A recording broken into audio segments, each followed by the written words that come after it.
kila siku ya Jumapili. Tunakurausha, tunakuchangamsha kwa mziki unaokusisimua na kukukuza kiroho. Tunaangazia wasanii mbalimbali wanaochipuka ili mradi kukufahamisha wewe. Na pia kwenye safari ya Ukristo tutakuletea shuhuda za Wakristo mbalimbali, kwani unayopitia wamepitia na wengine. So ndo nikaokoka. Date 2 April 2016. Yote 9-10 ni neno kutoka kwa wachungaji mbalimbali ili kukuimarisha kwenye safari ya Ukristo. Jesus is the way, the truth and the life. Bila shaka yote haya unayapata ndani ya 47 Sifa. Nami Liz Mutuku ndani ya TV47.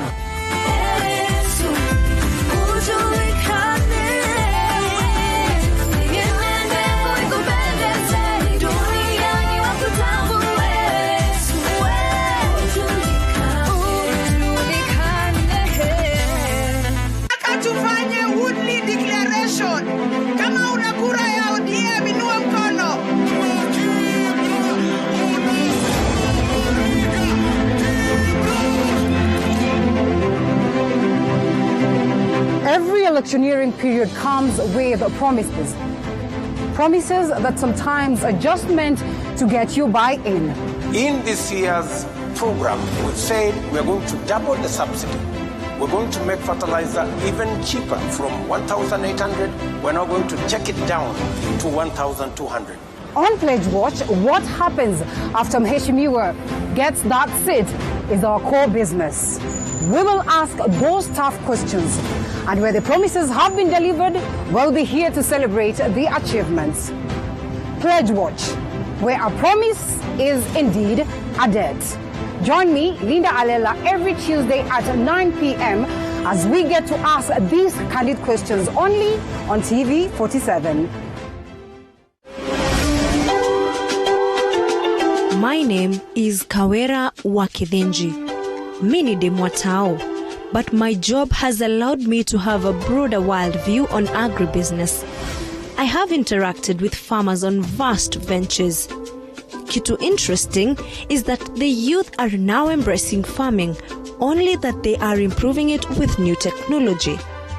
Young people are making a living from the farm. Okay, you invest 1,000. I invest 1,000. You get 200,000. Yes, it is very possible. For real? Yes. If farming can make you meet the president, what is cooler than that? But anyway, farming is a business. It just depends on how you're going to place the business. Imagine before your favorite meal ifike kwa plate, kuna farmers wame-make duty yao kupanda, kutunza, kuvuna na kumarket produce zao to the greatest quality as they equally feed their families. My biggest take home is that agribusiness is a sustainable and fulfilling source of income. Hata mimi nilikuwa inspired and I started a small strawberry farm. Na from lessons za twende shambani, niko na vision ya ku-expand to market level. Imagine mimi ni mkul na mimi huenda shambani.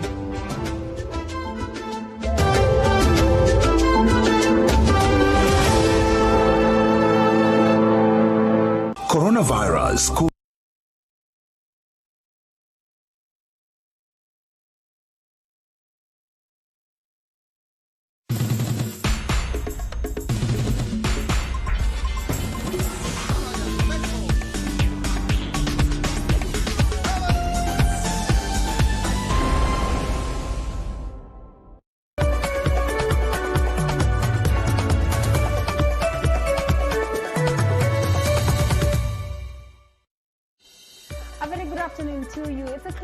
this week's business, and I'm happy that you have chosen to join me this hour on Day's Counter. My name is Vanessa Ndavi, and today being the start of the weekend, we will keep business light and friendly. We've got a lot in store for you, and today including an economist who is going to break down some of the effect that coronavirus has caused to businesses in Kenya. And first of all, let's have a look at the top stories making headlines. But before that, remember you can interact with us on our social media platforms. That's at TV47K on Twitter, Facebook, as well as Instagram, or using my personal account, which is at Vanessa Ndavi.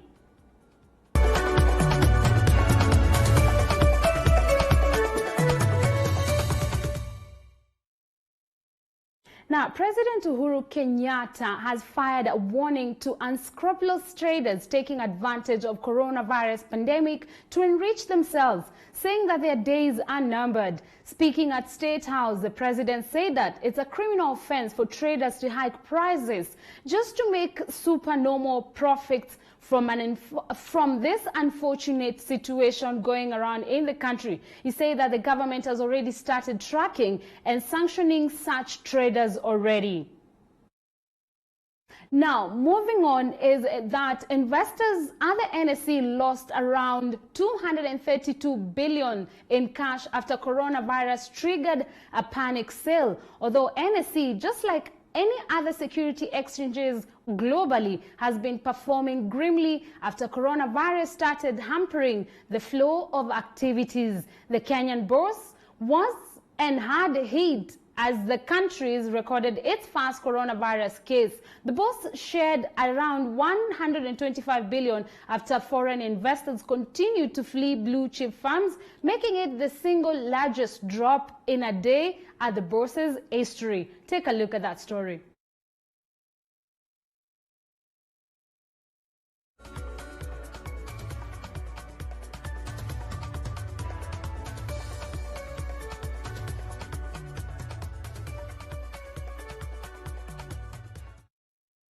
Now, we'll come back and have a look at that story later. Now, let's move on to another story that was making headline this week. Is that Kenya's rise of coronavirus cases has seen the shut of hotels and restaurants around the country. Reports show that the coast region was highly hit and majorly hit when it comes to the occupancy of the accommodations. Many have switched to offering home delivery services to cushion the investors in Kenya. And the Kenya Association of Hoteliers say that they will start planning for what is going to happen in the future. Now, let's move back to that story about NSE making losses. Is that investors at the NSE lost more than 200 billion in cash after coronavirus hit Kenya.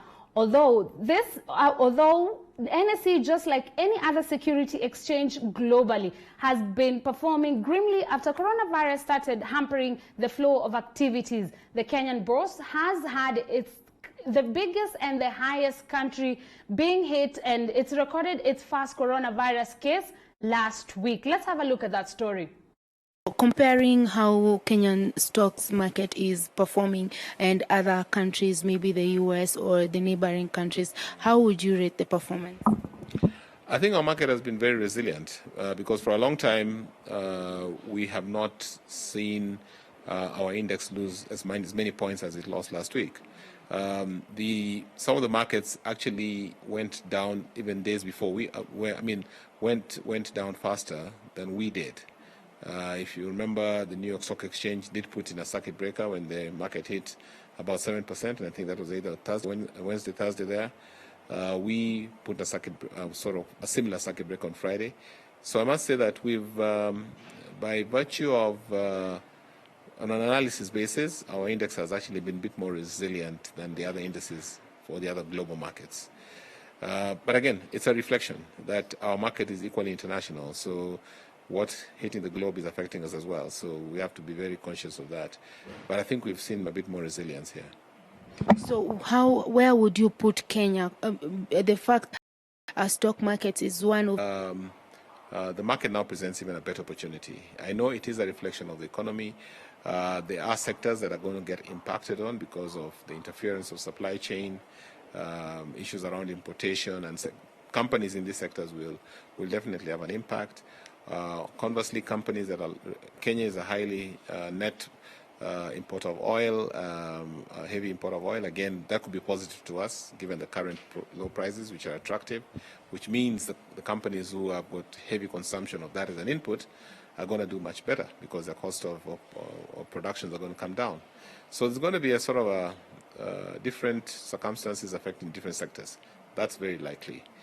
Sectors like tourism, travel, those are going to be impacted on because of the advisories and the bans that have been placed. I was actually going to ask, I was going to ask about the sectors that were going to be impacted mostly with this. I think it's pretty clear that definitely tourism, travel is going to be impacted on. A bit more companies that do a lot of export because of supply chain concerns. Some markets where we're largely exporting to, again, those are going to be sort of face some challenges, but we hope that can be overcome because supplies can still go on. I don't think the corona is really affecting people-to-people interaction. It's not goods and service, those kind of things. So largely I see some sectors being impacted on and some turning positive. Now, let's have a look at the business voices.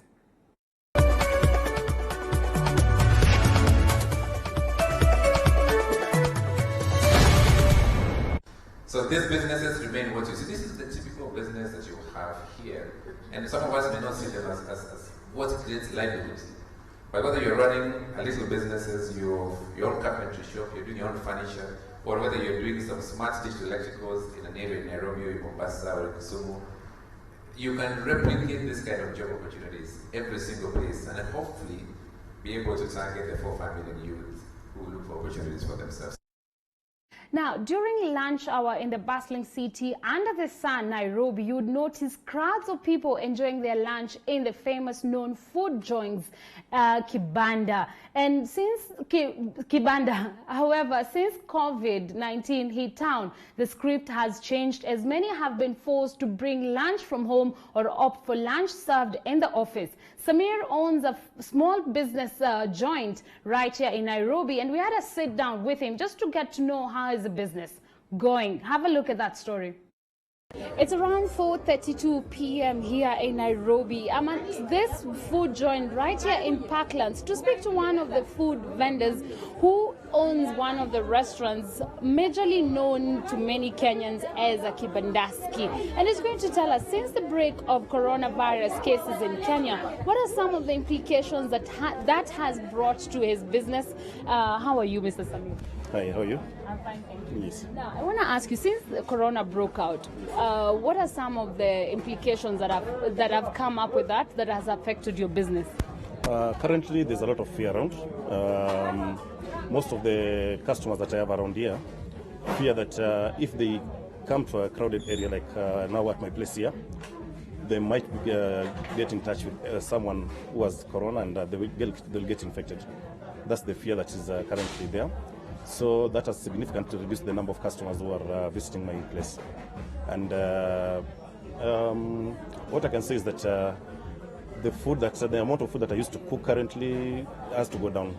That is the plan. I'm planning to reduce the number of the amount of food that I'm cooking on a daily basis, because for us Kibanda guys, we don't have freezers and refrigerators to store food for the following day. So that basically means that if there's any remainder, we have to throw away or give to street guys who live around here to eat. So that has actually affected whatever I take home at the end of the day. And now I want to ask you, who are your clients? Because this is a business. When you're cooking and when you set up this restaurant, who are your major clients that you're looking to tap into? Okay, my target customers are basically the offices around Parklands. That is from the Parklands police station to MP Shah to Mayfair Suit. to even TV47 guys, all the offices around here, most of these people look for somewhere they can get affordable, good food, good quality food, but which is affordable to them. So you find that they're avoiding these big hotels like Mayfair and the rest, and they come to the Kibanda where they can get quality food, clean food that they can afford. Yes. And since the coronavirus broke out, have you lost any of the customers? Has anyone come to you specifically and told you, Samir, I'm sorry, but I have to leave because of the virus that is going around? Yes, that has actually happened. I have several, three main offices that I serve. They came to me actually and told me that the office has decided that they're going to employ someone within the office to cook for them. So I gave them suggestions, the idea of me cooking for them and delivering to the office, but they've refused. Not the customers who have refused, but the office has refused. Yeah, and I know some who have been told that they'll be closing offices soon. So maybe from next week I'll be having those customers. Breakfast normally, the place is normally fully packed in the morning. But currently maybe I get 5, 10, 15 times customers in the morning. So it's actually bad. So you say business between 1 to 10. How much customers do you have now? Initially, let me say I normally serve up to 50 customers in the morning hours. But currently it has gone down to 50%. Let's say the number I'm getting right now is around 25 customers. You, as a person who runs a food joint, hygiene is key. And these are people who are they handle food every day. What are some of the precautions that you introduced in your food joint? Do you have masks? Do you have sanitizers? Have you educated your staff on how to handle food? Are you watching them keenly to ensure that everything they touch, their hands are washed? After that, that's done as well. Well, that has always been the norm here. Cleaning of the hand is essential to handling of food. You can't just go and pick food there if your hands have not been cleaned. But we've gone further to follow the WHO directives of ensuring that you have sanitizer, ensuring that after handling money or anything else, you make sure that your hands are cleaned. So basically, let's say we are following the WHO directives that are being spread around the internet and in the media. I know many have now switched to using M-Pesa. And there are those who will come with cash. Have you told someone, sorry, I can't take this, you only have to pay with M-Pesa, or how are you taking that? Well, for me, right now, yes, I'm still taking cash, but I encourage them and advise them that I'll prefer if they use the pay bill or the buy goods option that I have here. But I don't know why people still prefer going the cash way.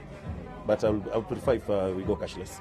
Yeah. Are you clearly aware of the precautions that you should take when it comes to coronavirus spreading? Well, currently I know of making sure that your hands are clean. You clean your hands. It's encourageable to use sanitizer. Avoid touching of the open areas of your body, that is the mouth, the nose, the eyes. Those are some of the precautions that one should take. And also keeping distance with most people, that is, if you can put distance when having communication and all. The other one is, of course, for those who are affected, they should use the mouth mask. The mouth mask is actually not for those who are not affected. The ones who have already been infected by the virus are the ones who should be taking the mouth mask. Exactly. What are some of your worries way forward due to this virus that is spreading wide and large globally, and especially in Kenya, more cases have been reported now? What is your biggest worry when it comes to your business? Because I understand this is your only source of income, and to feed your family, provide for your family every day. What are some of those fears? My main fear is the looming lockdown, which might, if the numbers continue to go up, I'm sure there will be a lockdown. But once the lockdown is there, what is the government planning for us, business people, who have only one source of income like this one? Are there going to be some kind of stimulus package, or I don't know which word to use for it, to support people like us if there's a lockdown? Because we need to eat, we need to pay bills and all. My worry is if the government has any plan for us That's my main worry. Yes, and of course, for me and my family, my fear is since I actually get in touch or get into contact with so many people daily, because here I serve over 100 people. My main fear is maybe getting in touch with the virus and taking it home to my family. That's my main worry. So when you get home, what's the first thing that you do? Of course, cleaning my hands, and I use the sanitizer. Getting into the shower, I take full shower before I can get in touch with my kids. Exactly. So you have what you're hoping the government will do to people like you in business. What is your plan? If this goes bad, and Samir has to shut down, what's your backup plan? Well, God forbid that happens. My plan right now is, of course, to stock up, make sure that I have enough supply for my family. For government, maybe I'll say there has to be a very serious plan from the government in terms of business people, and because I know salaried people will, of course, get their monthly salary at the end of the day. But even if they get that salary and there's a lockdown, they won't be able to even go out for shopping. So stocking up is the main thing. And having enough money, maybe in virtual money or cash, just having enough as the coronavirus issue continue to establish. Yeah. We do sadly hope for better days to come in Kenya. And for those in business, especially when you're doing any business that involves handling food or when you're interacting with people, do make sure you take the precautions that are required. Always wash your hands. If you don't have a sanitizer, it is recommended that you just wash your hand with the soap. It will be more than enough. Reporting for TV47, my name is Vanessa Ndavi. See you next week when we visit the next business to see how that is going. It is important that you take care of yourself. Whenever you go outside, come back in. Make sure you clean your hands and watch what you eat. Now, let's have a look at how Kenyan shilling is performing against other currencies.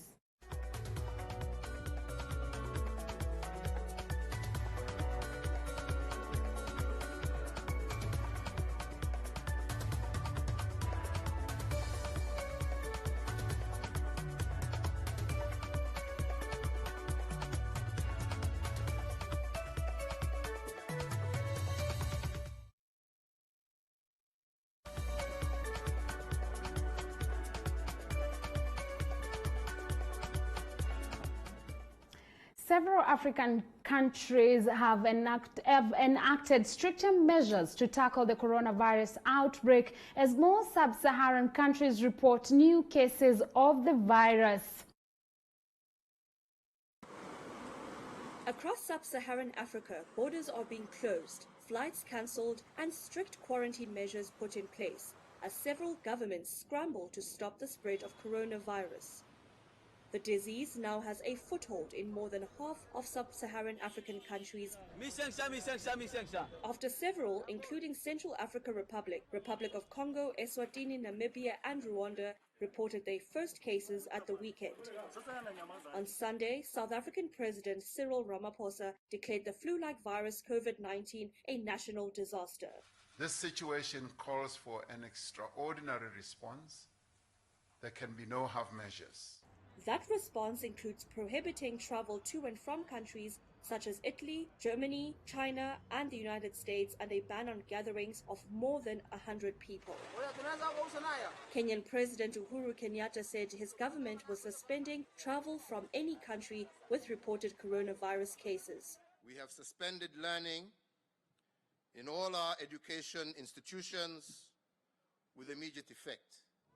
Ghana will also close its borders to any foreigners from any country with more than 200 cases in the last 14 days. And in Senegal, President Macky Sall has ordered the closure of all schools and universities for the next 3 weeks and the cancellation of religious festivals. Before going home, I will get some hand sanitizer before greeting my family. Because at the moment, I don't know if I have it or not. I don't know. Tanzania, which reported its first case on Monday, has already cancelled flights to India and suspended school games. Now, moving on to South Africa, is that a cruise liner and a cargo vessel are being held in Cape Town after a crew member on one of the ships showed signs of coronavirus on board, where at least 1,700 people were in the ship. National Ports Operator Transnet has said that the Corona cargo vessel has been on a flight with a fellow crew. The cabin crew was on a flight with the fellow crew members who boarded the cruise ship. Besides the 6, the 1,240 passengers and 486 crew were also on board and also are being now quarantined. Have a listen to that story. South Africa has quarantined a cruise liner with more than 1,700 people on board and a cargo vessel after a crew member on board one of the ships showed signs of the coronavirus. That's according to National Ports Operator Transnet, who said the suspected case, a crew member on the MV Corona cargo vessel, had been on a flight with a fellow crew member and 6 passengers who boarded the cruise ship, the Ada Maria. Those passengers have been quarantined for further medical checks, though they have not exhibited any symptoms, Transnet said. Besides the 6, the 1,240 passengers and 486 crew on board also remain quarantined. The ship is one of many that ply their trade in southern Africa, with Cape Town an important stopover. But countries around the world have barred cruise liners from entering their ports, fearful the large ships could fuel the spread of COVID-19. On Tuesday, South Africa's foreign ministry said citizens should refrain from travelling on cruise ships until further notice. On Wednesday, the country, which has the most confirmed cases in sub-Saharan Africa, said the total number of patients had risen to over 100. We do hope all those in that ship get home safe and recover if anyone is infected. Now, tailors in Rwanda are making masks using traditional fabrics to ease unprecedented demand created by the spread of the new coronavirus in the world. But the kitenge aren't. They're using a fabric by the name kitenge, which is an African fabric. It's not able to protect wearers against infection, and at least 30 African nations have now reported more than 400 cases so far.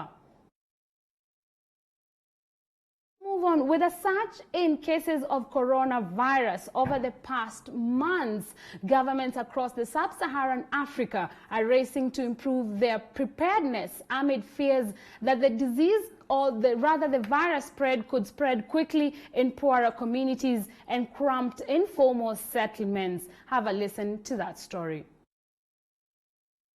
Taxi drivers in Sal, near the Moroccan capital Rabat, are having difficulty adapting to recent measures imposed by the government to fight the spread of the new coronavirus. This measure is totally against our interest. Fuel prices are already very high and we need help. This measure does not help us because we are already living in a crisis. It's difficult just to be able to earn the daily minimum to give to the owners of the taxi.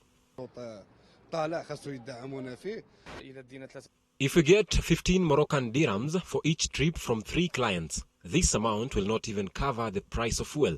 Every dirham we get, we will pay for fuel. How about the daily rent of the vehicle that is between 250 and 300 Moroccan dirhams, not mentioning the other expenses? To reduce overcrowding in public transport, Moroccan authorities also announced that buses and tramways will have to abide by a certain number of passengers per journey. I think that is the right decision for everyone, because the virus is transmitted in crowds. If all passengers are seated, this is better because when they are standing next to each other, the virus could jump from one person to another. The government announced on Monday it was closing mosques, eateries, cinemas, theaters, sports facilities, public clubs, bars and other entertainment venues as a protective measure against the outbreak. Morocco, which confirmed 29 coronavirus cases, including 1 death and 1 recovery, suspended all international flights, closed all schools and banned gatherings of more than 50 people. Luckily, Morocco took its precautionary measures well in advance. We are still in phase 1. Despite this, we are ready in case we reach phase 3. But I hope we stay in this phase because we don't want to see the situation worsening. Morocco's King Mohammed ordered the creation of a $1 billion fund to upgrade health infrastructure and help vulnerable economic sectors in the wake of the coronavirus outbreak, the royal cabinet said on Sunday. The fund will help acquire the necessary health equipment and assist sectors such as tourism, as well as maintain jobs and mitigate the pandemic's social repercussions.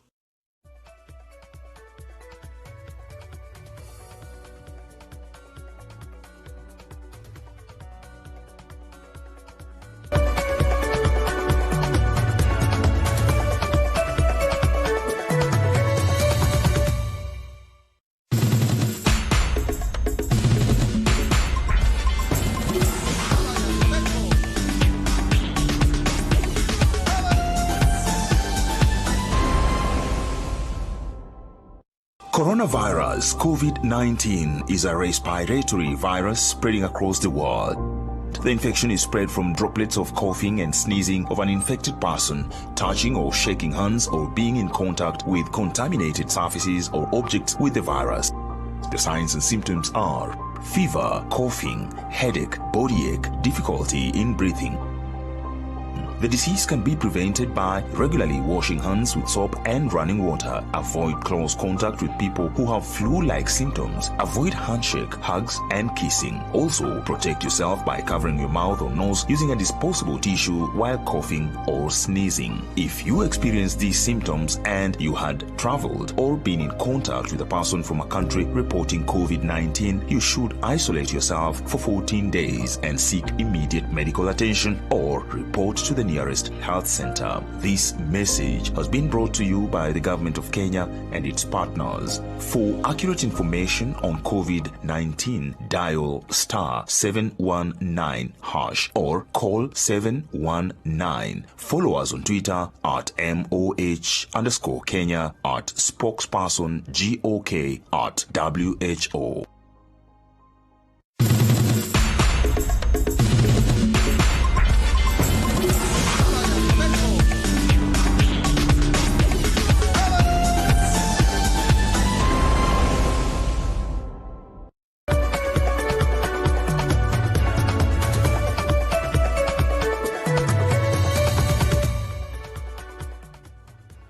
Welcome back. We'll be crossing over to Afya House, where Cabinet Secretary for Health Mutahi Kagwe is addressing the media, a press briefing to speak about coronavirus. And that's all we had for you today on Days Counter. Do make sure you join us next week on Days Counter right here at 3 p.m. Now let's cross over to Afya House. I wish you a good weekend.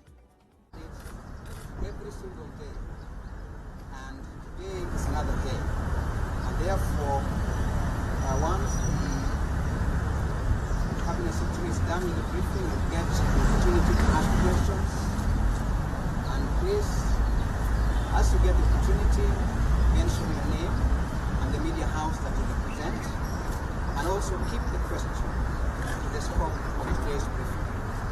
And also don't forget to only ask one question so that as many journalists can get the opportunity to ask questions. With those few remarks, I now wish to invite the chair to make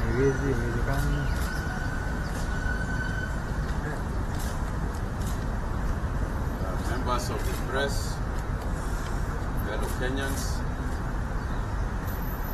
Yesterday, we announced that there were no new coronavirus cases and that the 7 patients who have tested positive for the virus are still undergoing treatment and are stable. We continue to monitor their progress as well as the individuals that have come in contact with them. Following successful contact tracing, we are now monitoring an additional 7 people. We have released a total of 44 contacts following expiry of the 14-day period that they are supposed to be isolated. 4 more suspected cases have been admitted at Bagathi Isolation Unit since the last update. In one case, tested negative and is being processed for discharge. The remaining 3 are waiting laboratory results. We are also following a case in Kilifi County whose tests are also running, and the test will be cleared by tomorrow 7 a.m.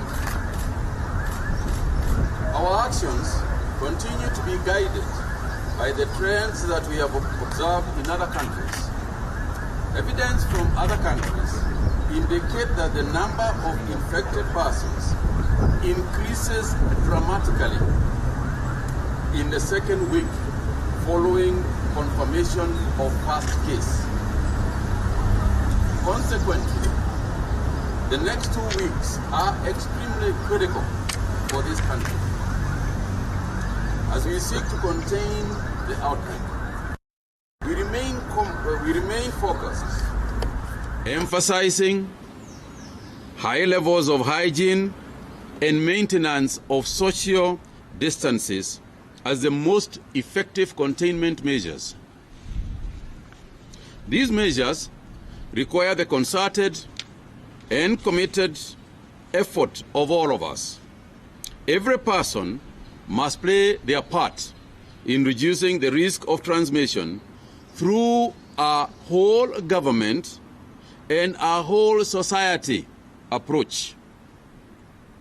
If there is a moment in our country's history where we need to embrace the Harambee spirit, it is today. It is now. Our actions this coming week in particular will determine whether we shall go into a full-blown crisis with grave human economic consequences, or whether we shall limit the adverse impacts of this disease, save lives, and reduce the impact to our economy.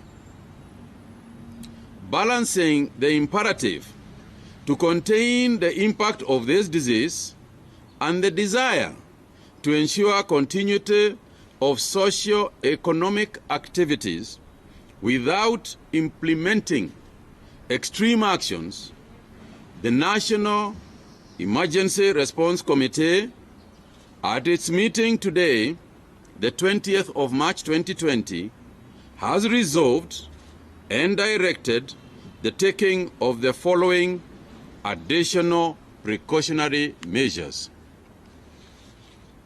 A.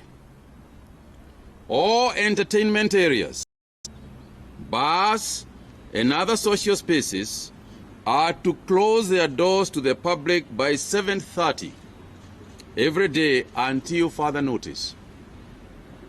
Effective Monday, the 23rd of March 2020.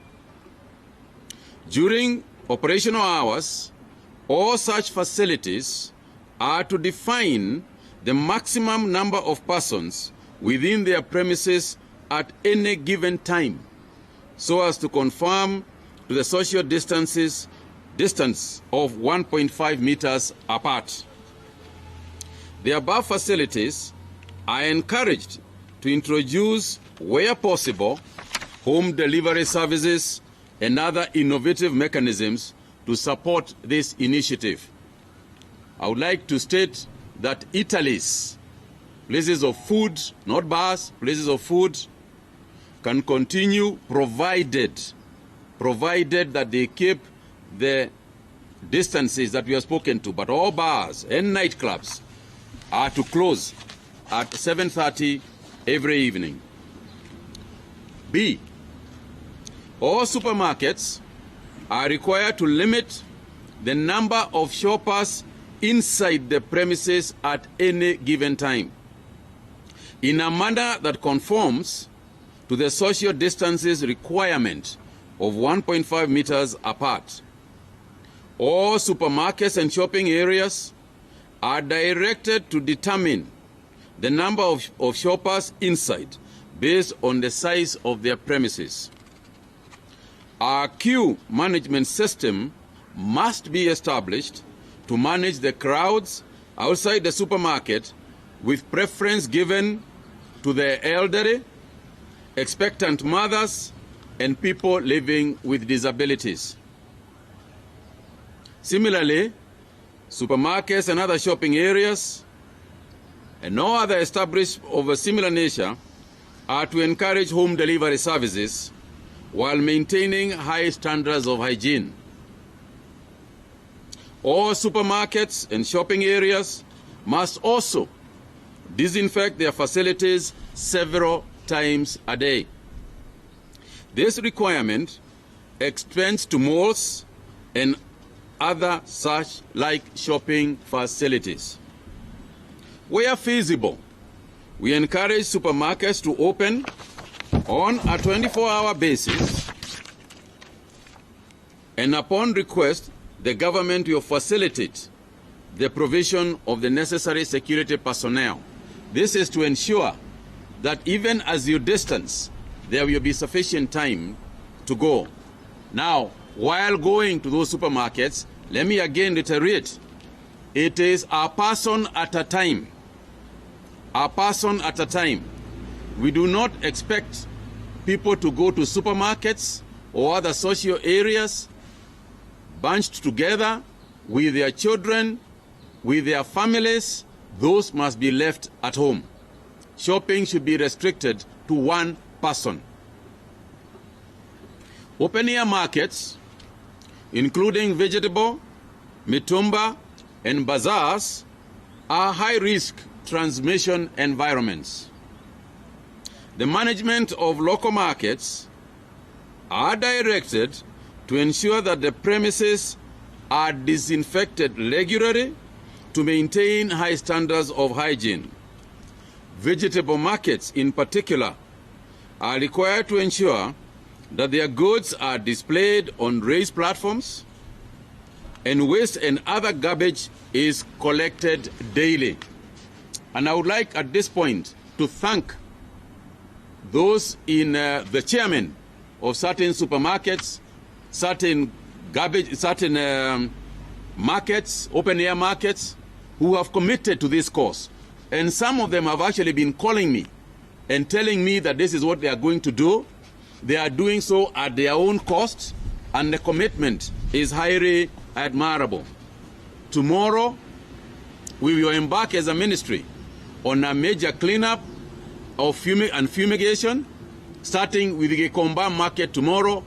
As soon as the markets open, there will be nobody there tomorrow because of the prayers, and therefore we will go there in their absence and fumigate everything. D,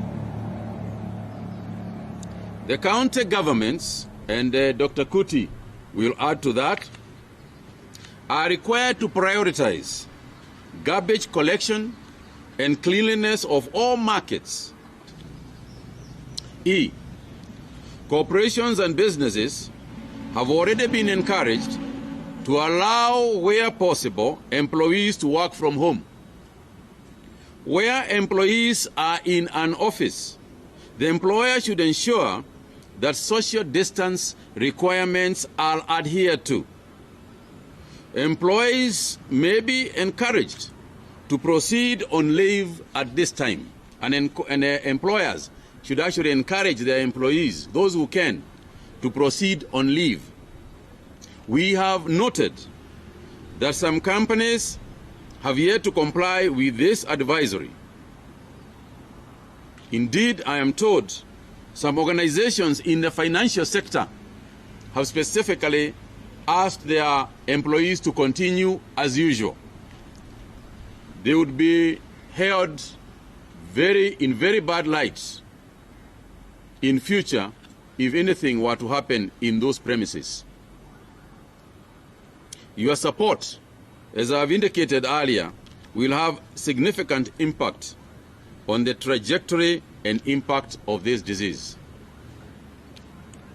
To ensure business continuity, that is F, for our manufacturers and industries, factories are required to operate using a minimum workforce, but on a 24-hour shift rotation system, so as to assure compliance with social distancing requirements. This will also help with logistics of public transport of workers, because there will be fewer going to work at any time. Where additional security is required, the government is able to provide the same. To reduce the risk of transmission in our public transport system, we encourage as much as possible that persons stay at home unless on essential business. Public service vehicle operators have already been asked to observe high levels of hygiene during this period. In order to maintain social distance requirements in public service, it is directed as follows: that 14-seater matatus will carry a maximum of 8 passengers. 25-seater vehicles, a maximum of 15 passengers. 30-seater vehicles and above to maintain a 60% maximum of seating capacity. This similarly applies for SGR and commuter train services. And when this happens, it is expected that people will adhere to the directions of the public service transport operators. In other words, there is no point of having 8 people and then 2 people are sitting very close together and leaving the other seats open. The idea is to stay as far away as possible from each other. Public service operators must further clean and disinfect their vehicles at the end of each trip and provide sanitizers for passengers. We welcome the decision by the Kenya Revenue Authority to release seized ethanol for the manufacture of sanitizers that are to be distributed free of charge to the public once production begins. In furtherance of His Excellency the President, all hospital management in public and private hospitals are to restrict patient visitations to family and relatives of patients who have been expressly contacted by the hospital. Such persons will be allowed access for purposes of facilitating specific requests pertaining to patient care, among them being blood organ donation, payment of bills, discharge of patients, and such necessary activities. We reiterate once again that all travelers coming into the country, now obviously restricted to Kenyans and foreigners with valid resident permits, must self-quarantine for a period of 14 days, failure to which they risk arrest and prosecution under the Public Health Act Cap 242. We wish to specifically reiterate that self-quarantine requirement applies to everybody, including diplomats, international organization staff, and each and every person. And I have said that it would be best if this were observed. As we speak, there is a gentleman we have just picked up in Kilifi because of refusing to self-quarantine, and this is going to continue. And there is no reason for anybody to be embarrassed by being picked up because of refusing to protect themselves and to protect other Kenyans. Remember, when you refuse to self-quarantine, you are exposing the rest of society to the potential of them getting the disease. So when we ask people to self-quarantine, we do so in good faith, But we also do so knowing very well what the impact of contacts with infected persons is. It is irresponsible of anybody required to do so, to be walking the streets, going to discos, shopping centers, when you know very well that you can infect other Kenyans. Please, I beg responsibility in this area. As previously communicated, measures on hand washing and hygiene standards are the most effective way to manage the spread of this virus. Finally, ladies and gentlemen, I once again thank all those who have already made individual and collective efforts to sensitize and manage our overall responses to the outbreak. And I want to particularly again reiterate my thanks to the Fourth Estate. These measures may be inconvenient at the moment, and we have no doubt they will inconvenience a lot of people. But I assure you that they are necessary for meeting our indicated objectives of keeping all Kenyans safe. We call for self-discipline and active goodwill in this endeavor. I want to thank you, and before I take on any questions, ask Governor Kuti to just mention about, reiterate the issue of hygiene in counties. Governor Kuti.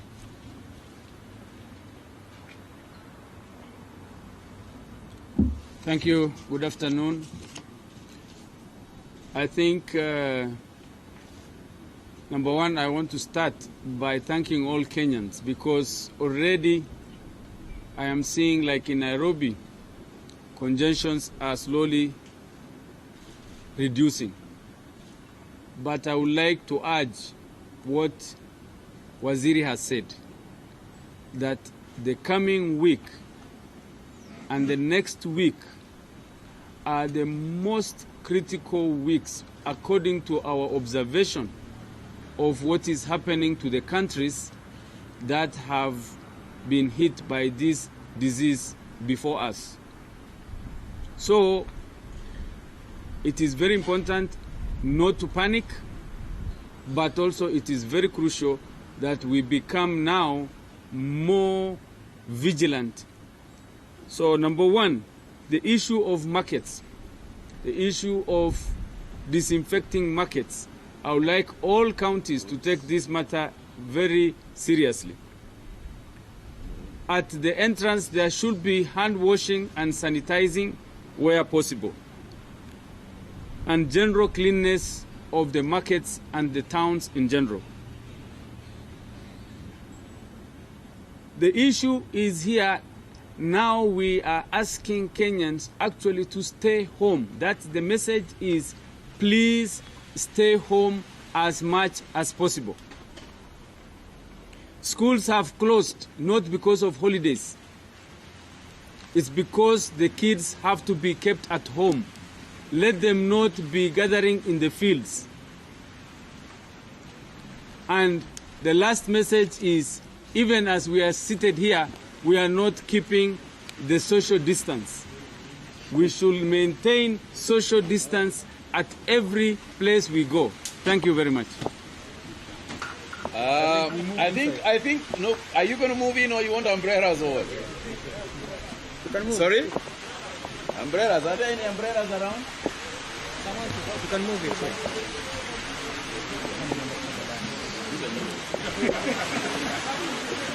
You want to get in here?